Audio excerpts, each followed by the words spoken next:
میں یہ بعض خواتین کو نا میں دہشت گرد بناتا ہوں. مجھے جب فون کر کے اپنے شوہر کے بارے میں بتاتی نا ایسا کر رہا ہے, میں کہتا ہوں واقعی ایسا کر رہا ہے, جھوٹ تو نہیں بول رہی. کہی ہاں. میں نے کہا پھر گھر الٹ دو پورا, کیونکہ یہ بدتمیز آدمی اخلاق سے سدھرنے والا. میں آپ کو بتاؤں بعض اور بندوں کو نا بیوی بہت اچھی ملتی ہے با اخلاق, وہ اس کے اخلاق کا ناجائز فائدہ اٹھانا شروع کر دیتے ہیں, ناجائز اس کو دبانا شروع کر دیتے ہیں, ہر چیز میں تانے دے رہے ہیں. تو نتیجہ کیا نکلتا ہے؟ اصل تو اخلاق ہی ہے شریعت میں, جو کام اخلاق سے ہوتا ہے وہ بد اخلاقی سے نہیں ہوتا, لیکن پانچوں انگلیاں برابر نہیں ہوتی. تو بعض میاں ایسے خطرناک قسم کے ہوتے ہیں کہ وہ تمیز والے اس بات سمجھتے نہیں ہیں. تو پھر میں ان عورتوں کو شیر بناتا ہوں, میں ان کو بولتا ہوں کہ اس آدمی کو میں واقعہ نہیں سناؤں گا تاکہ کوئی ایسا نہ ہو اس طرح کی چیزیں پروموٹ نہ ہونا شروع ہو جائیں.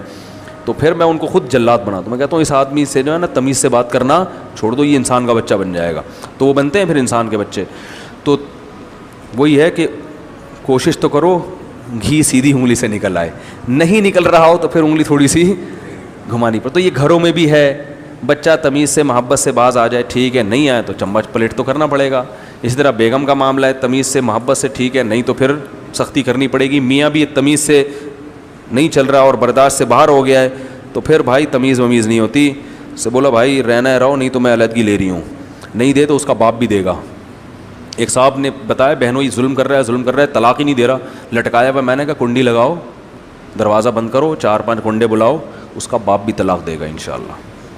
اس کا باپ بھی اپنی بیوی کو نہ دے دے وہ, یعنی یہ خود ہی دے گا. ٹھیک ہے. تو میں نے کہا یہ چترول لگاؤ گے, کیونکہ وہ اس طرح تھوڑی زندگی گزر سکتی ہے جس طرح کی وہ گزار رہا ہے. تو اخلاق بھی ہیں اسلام میں, اور زیادہ تو فوکس اخلاق ہی کو کیا گیا ہے, اور ہمارے ہاں یہ اخلاق شارٹ بھی ہو گئے ہیں.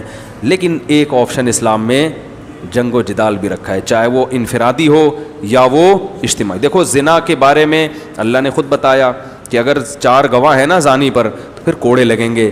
پھر صرف یہ نہیں کہ چلے کے لیے بھیج دو تو ٹھیک ہو جائے گا, تبلیغ میں بھی بھیجیں گے ہم اس کو, لیکن حکومت کیا کرے گی؟ پہلے کنوارا ہے تو 100 کوڑے لگائے گی, شادی شدہ ہے تو پتھروں سے مار کے حکومت کیا کرے گی؟ اس کو ہلاک کرے گی. تو اگر سارے ہی میٹھے میٹھے بول سے سدھرنے والے ہوتے تو اسلام میں چور کا ہاتھ کاٹنے کا حکم نہ ہوتا.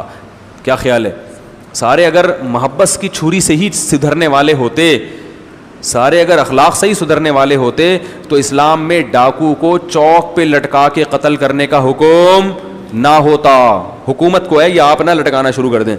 اگر سارے محبت سے سمجھنے والے ہوتے تو اسلام میں چور کا ہاتھ کاٹنے کا حکم نہ ہوتا. سارے محبت سے باندھنے والے ہوتے تو زانی کو 100 کوڑے یا سنسار کرنے کا حکم نہ ہوتا, تعزیر کے قوانین نہ ہوتے.